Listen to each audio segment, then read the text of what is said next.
Here we go. Let's make it a good day. We do it our own way. Let's make it a good day. Oh, no matter what they say.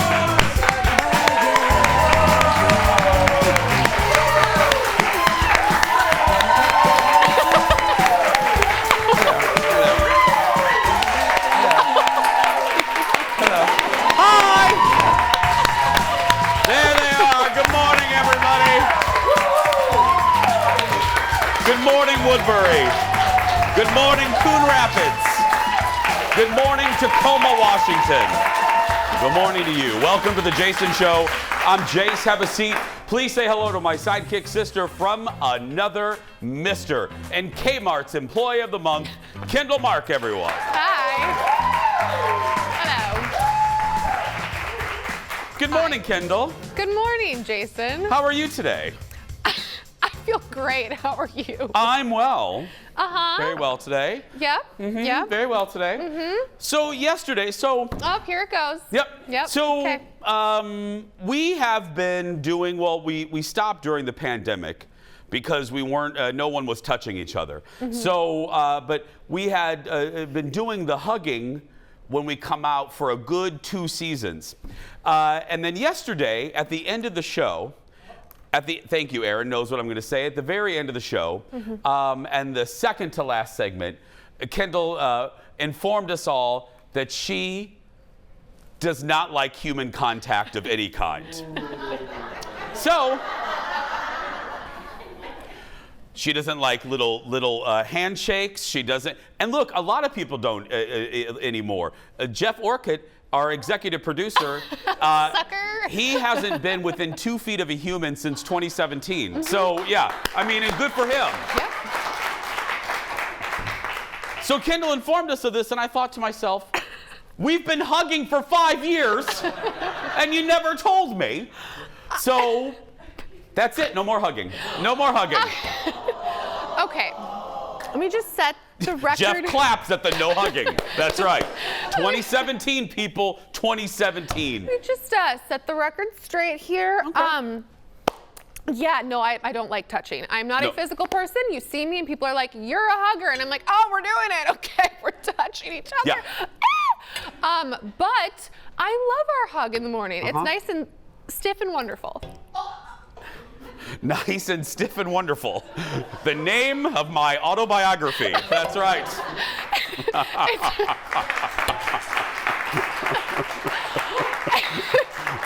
Kendall, it's a little early for those jokes, FYI. Sorry. Yeah, it's all right. My mom told me she knew I was going to marry my husband because I actually liked to sit next to him on the couch.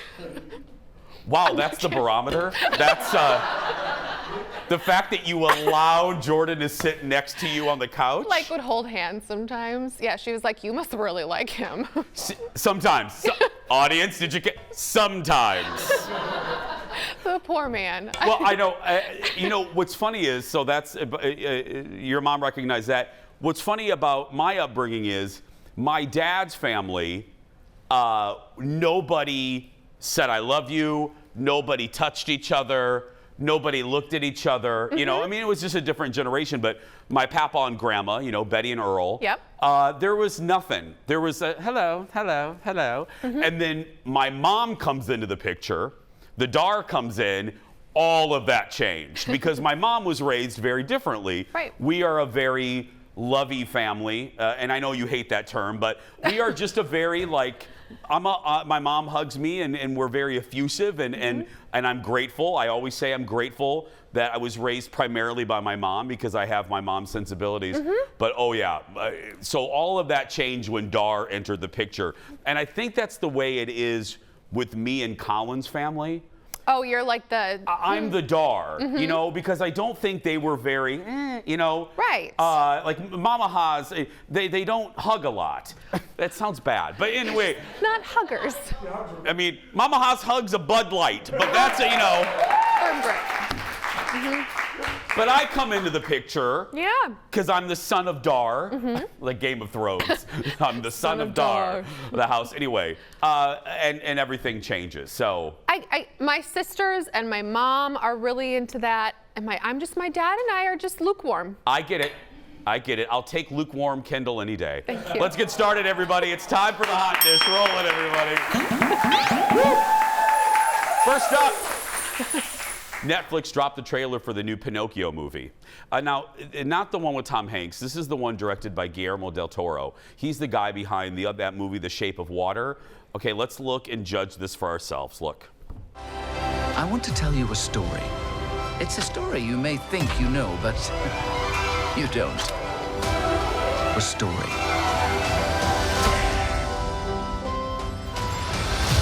of the wooden boy.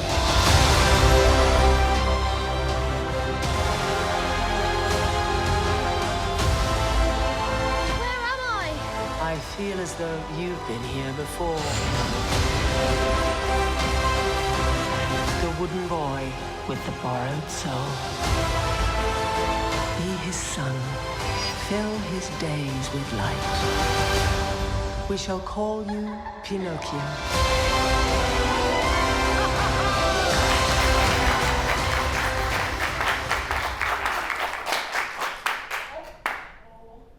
Do we need this? Okay, Aaron says yes. Kendall, what say you?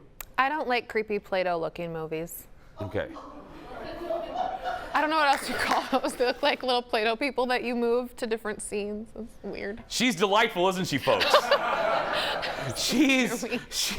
she's warm, isn't she?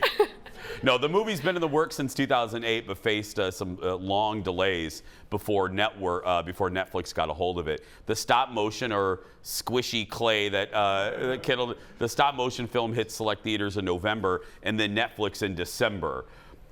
Here's my point. We don't need two Pinocchio movies. No. We're getting the live action one with Tom Hanks, and then we're getting this one. That's my point. Because it's creepy. The concept, you know what I mean? Oh, the concept. You don't think that movie itself is creepy like I do? You just don't like Pinocchio in general, Disney? I don't like the general, yeah. I'm surprised. Do tell me why. Well, it's about a wooden boy, and then a fairy comes in. He's like, hey, you want to be real? Boom! And then and then they go, and then he lies, and he grows a donkey tail, and then he gets swallowed by a whale. Oh, it's I forgot creepy. about the whale. Yeah, There's it's a whale. creepy. It's a creepy story. You're right. Yeah. Okay. We have so much more ahead. I know, it's a very small dirt alert. We have a hot dish. Wrong show. That rarely happens. It just happened, though. I mixed the TV show up with the radio show. The TV show will be back right after this. Back in a moment. Coming up next, I'm talking to the great, the fabulous, the charming Bonnie Hunt about her new Apple TV Plus show based on a hugely popular children's book series. Then, he is a Hollywood publicist and has been for years. He's rubbed elbows with everyone, and he's out with a brand new book. He'll join us live with all the dishy stories. And then, y'all had a lot to say about my list of the best TV opening titles of all time. We'll read some of your reactions when we come back.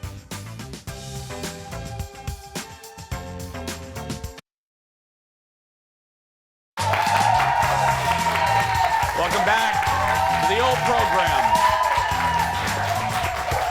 Thanks for being here.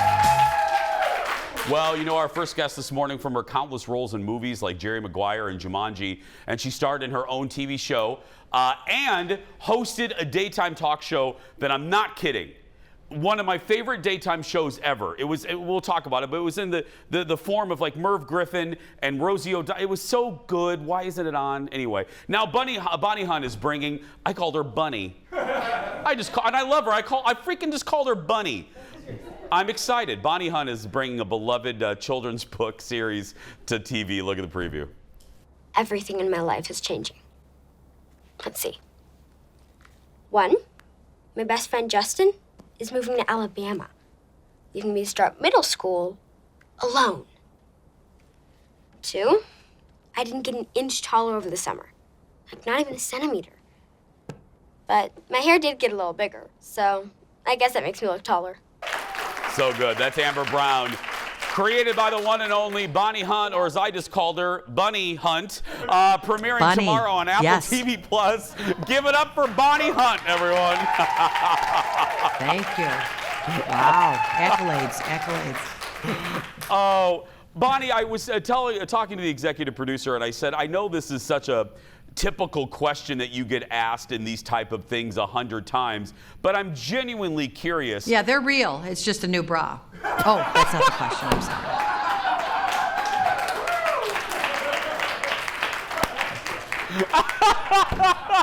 Family show. It's a family show. Well, they look great, Bonnie. My God, They Jason. I mean, and Thank I'm gay. you. This is coming from a gay man. They look great, Bonnie. That's even a bigger compliment. Yes. Where the hell are we? What am I? Anyway, what? I don't know where you are. I don't know. Out of all the scripts, out of all the source material that comes to your direction, what was it about Amber Brown that made you say, "Oh, I want to bring this to life on television"? Actually, I was writing creating a series based on my own life about an eccentric aunt, because I have 6 siblings with a bunch of kids, and I'm the aunt. So I was creating that show, and then I ran into the executive from Boat Rocker, Bob Higgins, who had the rights to Amber Brown. He said, "What are you working on?" And I tell him, and he says, "Oh, I've got this book series about that an aunt wrote about her niece." So we decided to collaborate and see if the family of the author was open to me bringing my own personal experience to apply to the characters from Amber Brown, make her older, set it in present day, and bring, what I'm lucky enough to call the Hunt family humor and heart that my mom instilled in all of us to this show. So that's been really fun to write a smart, what I believe is a smart, top of my intelligence, funny show. And, it's just one of those things that you crave. Like, can I watch this show with the whole family and feel like I'm not being talked down to, and that it's funny and not corny and thoughtful? So hopefully that's what it is for people. What and for folks that aren't familiar with the book series, can you give a little thread of what the story thread is? Well, a lot of the stories the circumstance in the book is a young girl that's, trying to deal with the acceptance of her parents' divorce. But it's also, for me, exploring and heightening these characters and creating the series and writing it. It's about the parents dealing with their own guilt and going through the divorce and all those kind of dynamics of family life where you feel guilty. Am I doing enough? Am I spoiling the kid? Am I doing a good job as a parent? It's that world, but also for somebody like me or maybe like you, thinking back to your own childhood, the group of this friendship between these young kids is just so much fun to write. So Amber Brown, the book, is about a circumstance that is painful and tough, but to find the humor and the acceptance, to help you get through those journeys in life. We have about a minute left. This has flown by. I feel like it was just a few seconds ago that we were talking about breasts, and here we are. But yeah. I don't know if you heard my compliment at the beginning in your intro, and I mean this. My executive producer, Jeff, and I we're the same age, and we're children of television and children of daytime TV. I really mean this. Your talk show did not get the credit that it deserved. It was so good, Bonnie. It was so good. Thanks. And doing a show like this, I just want you to know that we appreciated it. I'm so happy that but you know what? You get it. And it was just so much fun to do that show, having my mom, my precious, brilliant, witty mom on every week. And we had fake books that we made up and had authors come on that weren't even real. Like my physical trainer was Mike Haggerty, who was, proudly 100 pounds overweight, and people would get so frustrated. Why does she have this trainer? But people who got the show were right with us with the humor and then the authenticity of the interviews, not doing too much pre-interview, and the people just coming on and being themselves. It was so fun. And, they wanted me to do something a little more desperate, definitely, because that's the age we're in of making it go viral, surprising somebody, catching somebody off guard. And I just didn't want to do that kind of show. And I'm glad I stuck to my guns and kept it what it was. I'm so proud of that show, and it's a very fond memory. And I love people like you that got it, because they'll come up to me in the grocery store and we'll have a good laugh. And, it's that kind of humor, like you either get it or you don't. Believe me, and just so you know, a part of this show was inspired by you. So that your show kind of lives on through our goofy little thing. So thank you so much, Bonnie. Oh, that makes me so happy. Thank you. I love hearing your live audience. That makes my day. They're great. And you are too. We love you, Bonnie. Thank you. Yeah. Amber Brown starts streaming on Thanks, you guys. Bye, sweetie. On Apple TV Plus tomorrow. Okay. You see right there why we were very excited. That's Bonnie. That's Bonnie Hunt. Right off the bat. So funny. I mean, a boob joke within a minute. You know what I mean? Just like whoop. No, but all kidding aside, before we go to the next story, when we were developing the show, Jeff and then it wasn't Ted at the time, it was Shane, but we sat in a room and we had that whiteboard that I always refer to, and we kept writing fun and all the shows that Jeff and I grew up with and what we wanted.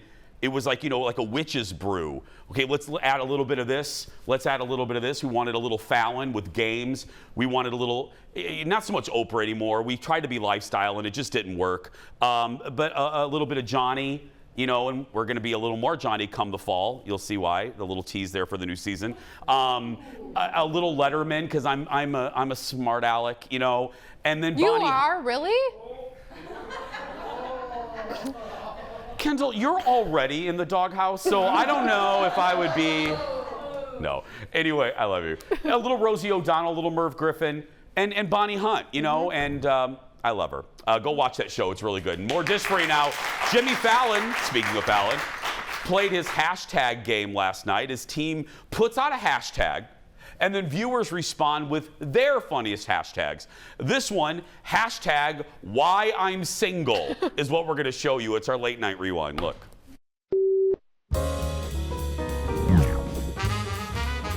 This one is from @Stay Barefoot. They say, my girlfriend texted me asking if I had gained weight. I answered no, but it autocorrected to moo. So I am single again. Come on. This one's from Renee Jordan, 78. She said, I went on a date to the movies with a guy who kept leaning in after each preview and whispering, yep, that's a winner.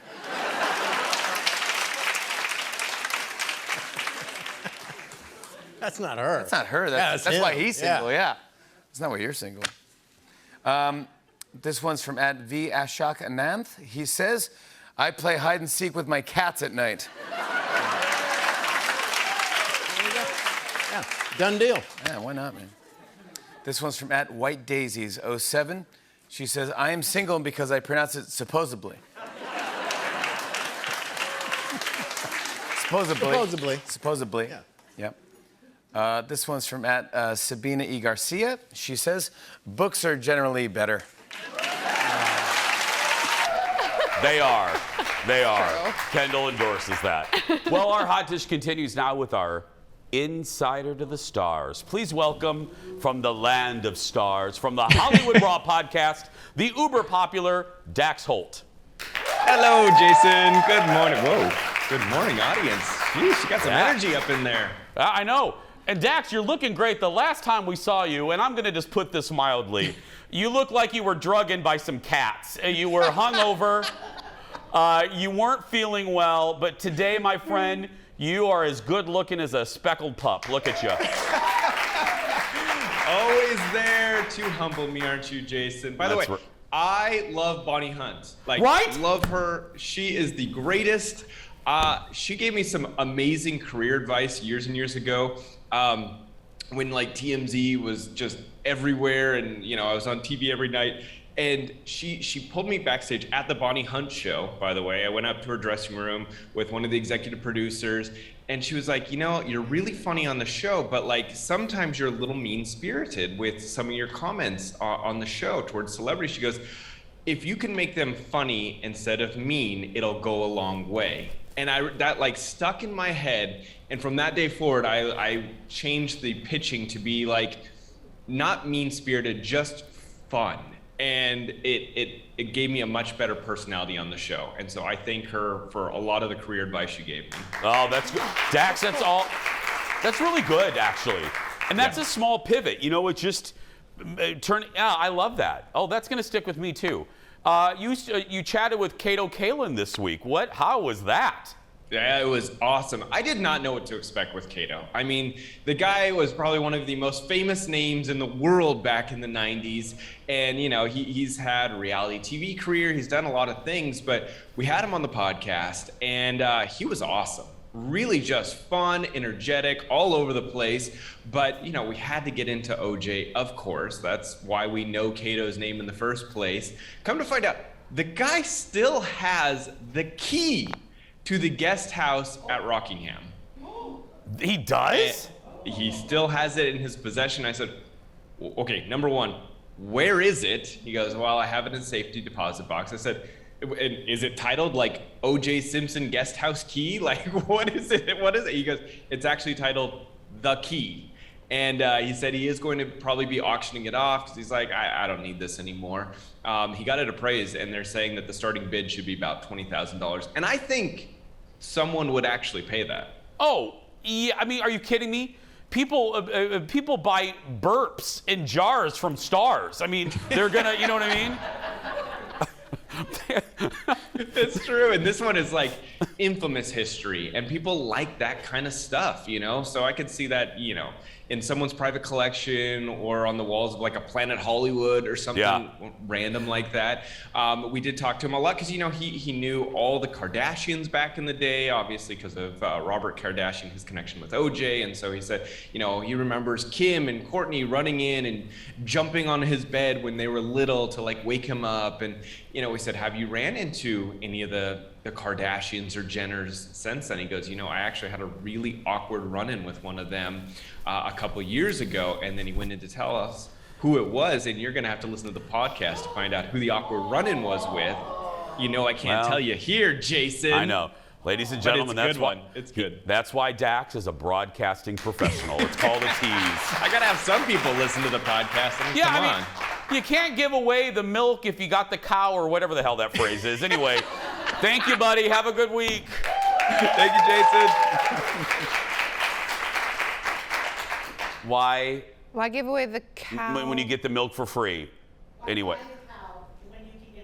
Why buy the cow when you can get the milk for free? There we go. That's hard. Thanks, Dax. You can find the Hollywood Raw podcast wherever you get podcasts. Let's move on. Next in the dish, the latest episode of The Real Housewives of Beverly Hills aired last night, and Erica Girardi continues, and this is putting it mildly, continues to raise red flags. Look. Thank you very much. I appreciate that. Kathy, girl, I'm so lit. I know. Hi, Kath. Hi, love. How is Paris? She is so happy. She's doing really well. Kathy, I want to say something, and I want to get it off my chest. Okay. You invited me to a lot of events, and the truth is, I didn't want to bring my scorn and my scarlet letter onto your daughters and onto you. Okay. Haven't we all been there? Like, obviously, Erica has had a few too many Christmas martinis, but we've all been there when you're with a friend that's a little messy, and it's so embarrassing. Like, you have secondhand embarrassment, and they're like, and they get like either mushy or lovey. Like, Jason, I just love you so much. And you're like, shh. Yeah, it's like, don't speak. Yeah. Lip over mouth. And Kathy walked away. Kathy Hilton walked over to Kyle. She's like, that is a big mess.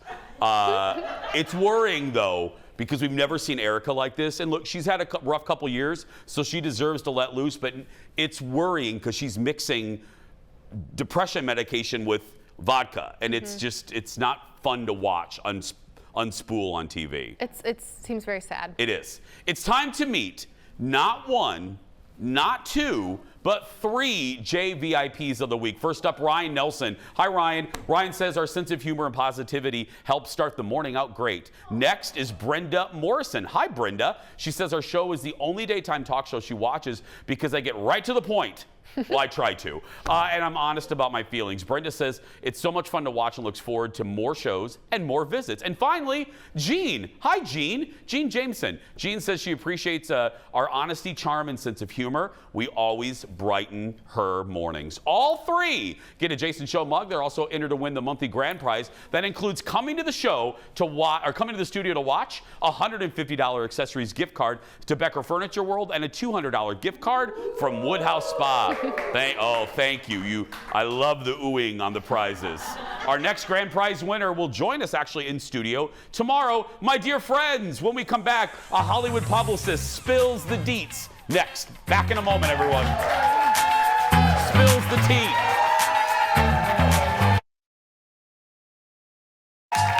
Welcome back.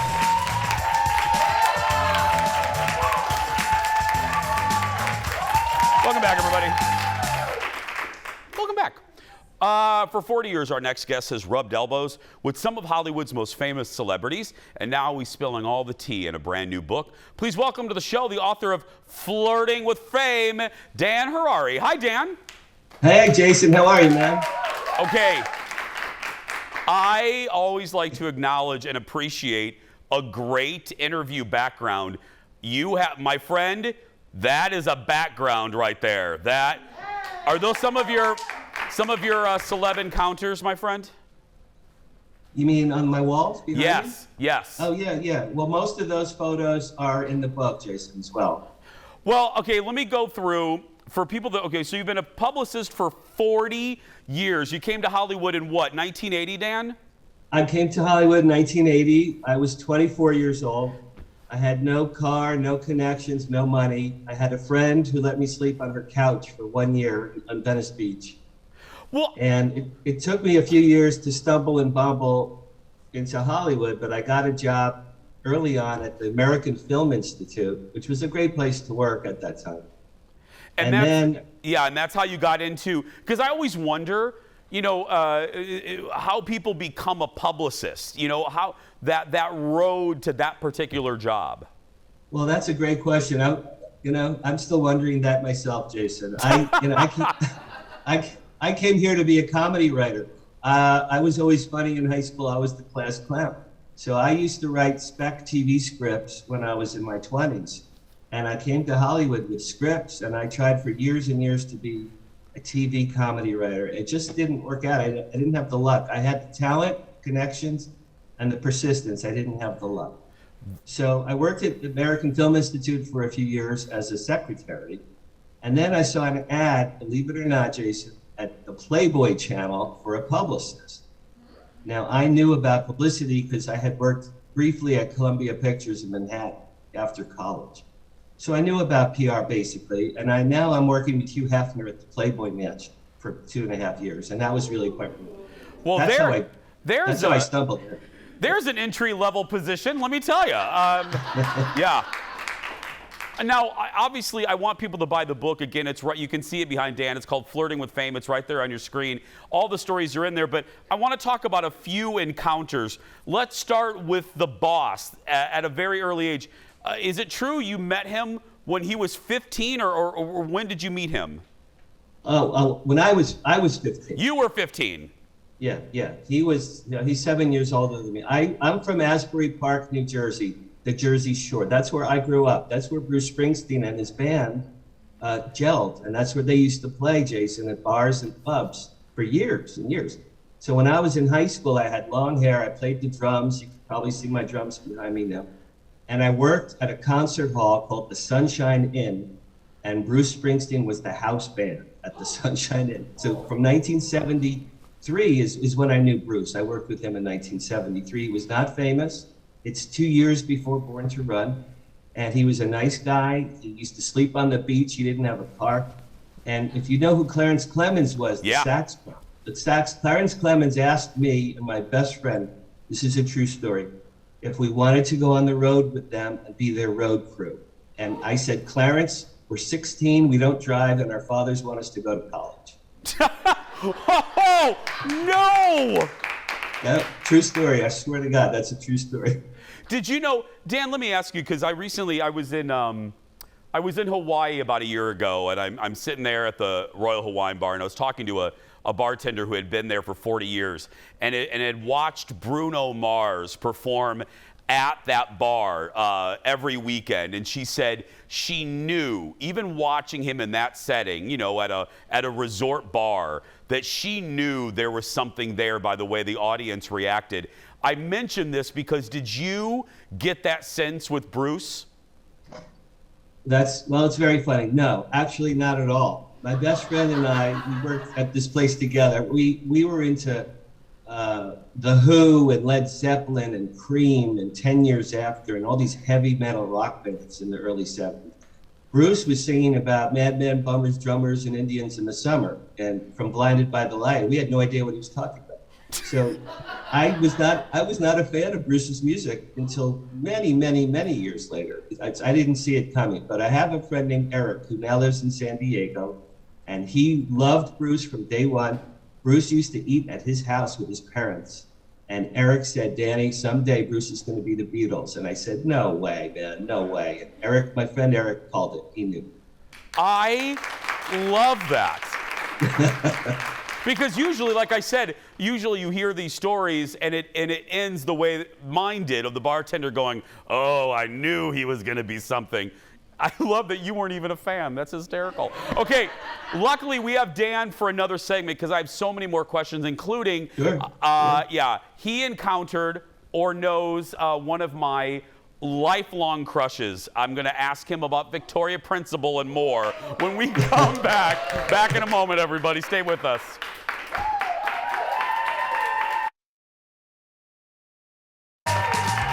Welcome back to the show, my dear friends. I'm loving this conversation. We're talking to Dan Harari, talking celebs in his new book, Flirting with Fame. Okay, I want to get right to it because I have so many questions. Let's start with my girlfriend. I've had a crush on her since Dallas, Victoria Principal. What can you tell me, Dan? Okay, well, it's a very funny story. I had just come to LA in October 1980. Like I said, Jason, I had no money, no car, I had no job. I was walking to the unemployment office. Literally, I had $6 to my name. Walking to the unemployment office in Culver City, and I see cameras and lights and trucks with cables going into a building. And I had no idea what that was. So I just walked into the building, and they were shooting a scene from Dallas. And in this scene from Dallas, Patrick Duffy was on the stage. Apparently he was running for Congress or something. He's running for Senate, yes. Senate. So he's making a speech and people are cheering. And I'm just hidden in the corner, man, against the wall. I didn't want to be kicked out. And I hear, hi, how are you? And I turn and Victoria Principal was flirting with me. I'm penniless. I have $6, right? I am a nobody. And she goes, hi, how are you? And I'm like, I looked around. I was like, are you talking to me? Are you talking to me? So I said, Victoria, oh my God, it's so nice to see you. And so we chatted for briefly a little bit. And then when the action ended, I was thinking, you know, ask her for a phone number, ask her out for a date. And I'm like, you don't have a car, you don't have a job, you don't have any money, you have nothing. So, you know, I did it. It turns out she was dating Steven Spielberg at the time. So. Oh, you know what's pathetic, Dan? We just showed a picture years later. What's pathetic about that encounter? I love Dallas so much. I know what she was wearing in your encounter, and I know that she had a perm in that scene. That's how sad my life is. I can tell you, yeah. That's probably true. Yeah. Let's talk, another, and again, I want people, go get the book. I just want Dan to touch on these stories because I want you to go get this book and read them in general. Right there, Kirsten Dunst, we can go on and on. But tell everybody, if you will, your little disaster with Meryl Streep. Okay, well, yeah, that's probably my most classic interaction. I was at a photo shoot 1990 for a TV show called The Earth Day Special. I was one of the publicists for that show. Kevin Costner was at the photo shoot, nicest guy in the world, easy to talk to. So I spoke to him for a while. And then people are eating lunch and people go, she's here, she's here, she's here, she's here. And I go, who's here? Meryl Streep. I go, Meryl Streep's here? I didn't know, no one told me she was coming. So a very long line of people, literally, Jason, 25 people lined up in a line as though they were gonna meet the Queen of England. They're lined up. And Meryl Streep walks in, she opens the door, she's in white. She's like, oh, you hear like the angels sing, oh, like harps are playing, the angels are singing. She's the biggest star on the planet. So she comes in from the outside and start shaking the hands of all the people that were in the line. And I'm the very last guy at the end. And my heart was beating, I'm shaking, and I have no idea why. I'm not even a fan of Meryl Streep, but I was so nervous that she was there. So she's shaking hands, shaking hands. The person standing next to me was a woman named Carla. So Carla goes, Miss Streep, it's so nice to meet you. My name is Carla. And then Meryl Streep comes to me, Jason, shakes my hand. And I'm so nervous, I say to Meryl Streep, hello, Carla, my name is Dan, nice to meet you. You called Meryl Streep Carla? I swear on my life, I called Meryl Streep Carla. So she looked at me like the RCA Victor dog. She turned her head and said no words, pulled her hand out of the handshake, turned and walked away. The rest of the day, she avoided me like I was Lee Harvey Oswald. Hey, Dan, we have about 30 left. I know this is one of those silly questions that you're going to get asked on every press stop, but I really am, I mean this. It's like picking kids, but for whatever reason, maybe a connection, maybe personality. Oh, who has been kind of your favorite celeb that holds a special place in your heart for whatever reason? I'll have to say Dee Wallace, actress Dee Wallace. Do you remember her? She was the star in E.T. Yeah, E.T.'s mom. E.T.'s mom. She was the star of a TV show called The New Lassie. The New Lassie. In 1990, I was the publicist. She and I became very good friends. Long story short, my wife was very ill with my daughter. When my wife was pregnant with my daughter, she was very, very ill. Dee Wallace sent an acupuncturist to my home for weeks and weeks at her own expense and cured my wife during her pregnancy. She cured her. And it's the nicest thing anyone ever did. Wow. Okay. Yeah, that's the best story ever. That's amazing. Well, Dan, thank you for doing this. Like I said, I could have done a whole hour with you, so I appreciate it. Good luck on the book. I'm going to be buying it as soon as we go to commercial. So thank you, my friend. Thanks, Ben. It's on Amazon. Flirting with Fame on Amazon. Thank you. Thank you. You can buy Flirting with Fame, as Dan said, on Amazon or wherever books are sold. We're going to take a break. Oh, the big rebuttal of my TV opening credit list when we come back. Back in a moment. Y'all have a lot to say.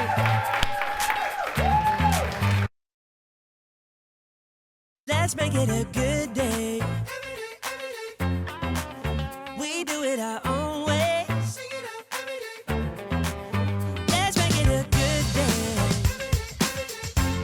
Oh, no matter what they say. Oh, yeah, yeah. Welcome back. Look, everybody. Don't you dare touch me. Tara's back with us. That's right. Hello. Hi, sweetie. Welcome back. Just the ice queen over here. That's right. I love you, though. Well, we knew, didn't we, Kendall? We did. We did. We knew this would cause a debate when I named my top 10 TV opening credits of all time. Many of you are letting me know about shows I missed. So let's get to some of them. First up, Michelle has 4. Oh, just 4? 4. Okay. Happy Days, Cheers, MASH, and The Jason Show. Now, look. Again, I want to be clear on this. All of those were talked about. But keep in mind, this wasn't just theme songs.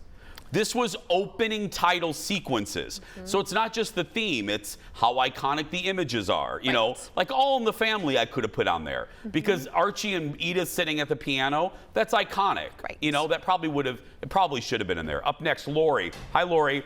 The Drew Carey Show. But again, she's talking about theme songs. But here, let's listen to that one. Our little chicks with the crimson lips go Cleveland rocks, Cleveland rocks. Yeah, that's good. It is good.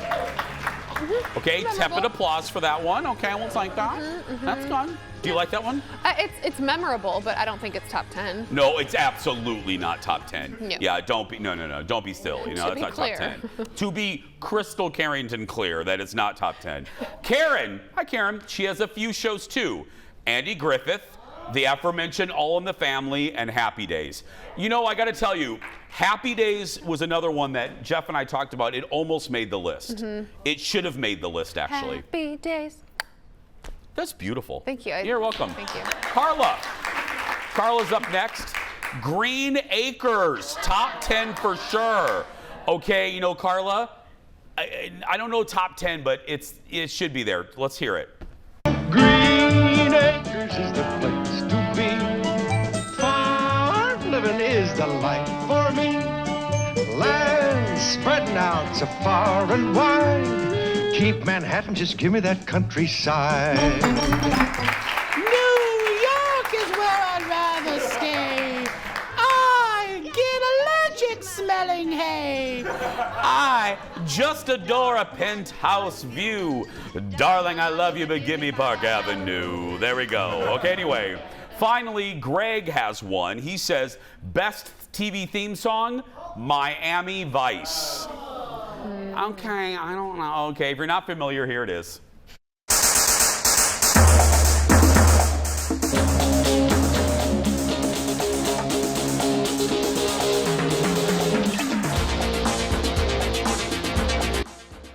Okay.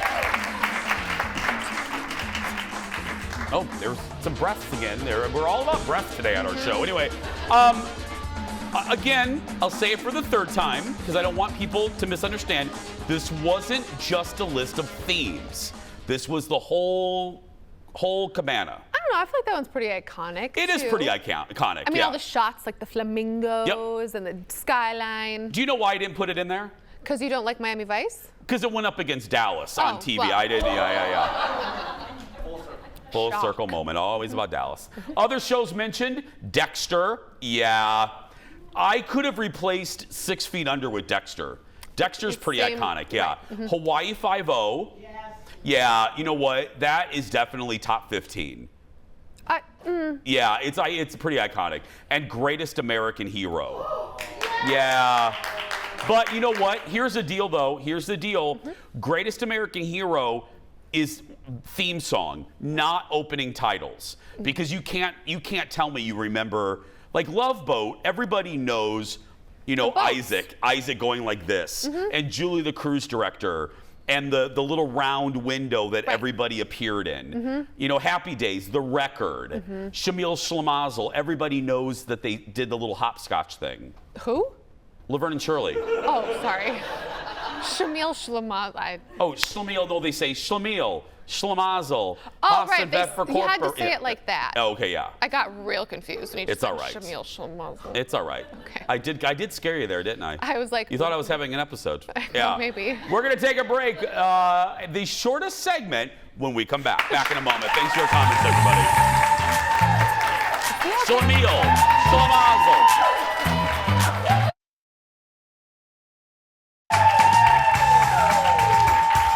We're back.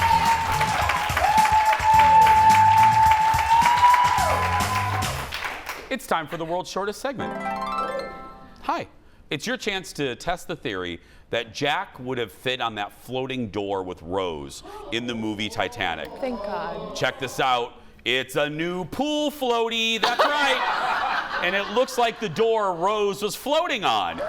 It measures 4 feet by 7, so a little bigger than the real life door. And you can pick it up for your next pool day when you guys play Titanic at home. It costs $30. We'll be right back. Kids, what are you playing?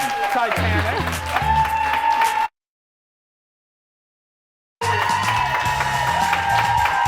Our beautiful audience. Speaking of them, don't forget, if you want to come see us, it's really easy to get tickets. Just go to the Jason Show Facebook page. On the left, you'll see the ticket tab. Click that. It's free. We're not going to charge you. I mean, maybe a hug. I mean, no. But don't hug Kendall. No. The link is to the left. You're in at 9:30. You're out by 11:15. Right, Kendall? Right. Just don't hug me. That's right. Just don't. Clear. Yeah. It's time for the surprise goodbye. You know how this works? You know how this works? I have no idea what's in this segment until I read it right now. Today, a guy in Colorado picks a bad place for a nap. Let's look at this together. A pair of moose stroll up to him while he's sleeping near a river walk in the city of Breckenridge. You can hear people nearby trying to wake him up, but he doesn't budge. Eventually, the moose lost interest and, well, just walked away. No way. Can you imagine? Can you imagine if you woke up Yeah. and there were like moose standing right above you? Like Daddy Long Legs. On my 21st birthday, I passed out in my backyard, and my mom looked out, and there was a baby deer like picking dew off me. Yeah. It was concerned Yeah. for your health? Yeah. Oh. Why would you pass out on your 21st birthday? Because I downed a bottle of Aftershock and I ate the crystals in the bottom of the bottle. Yeah. That's why to this day I can't eat Big Red Gum. Tomorrow, I'm chatting live with the stars of Wicked. I'm actually seeing it tonight. I'll share my review of the show and we'll talk to them. But right now, go out there and be yourself because nobody can tell you you're doing it wrong. Thanks for watching, everybody. We'll see you tomorrow.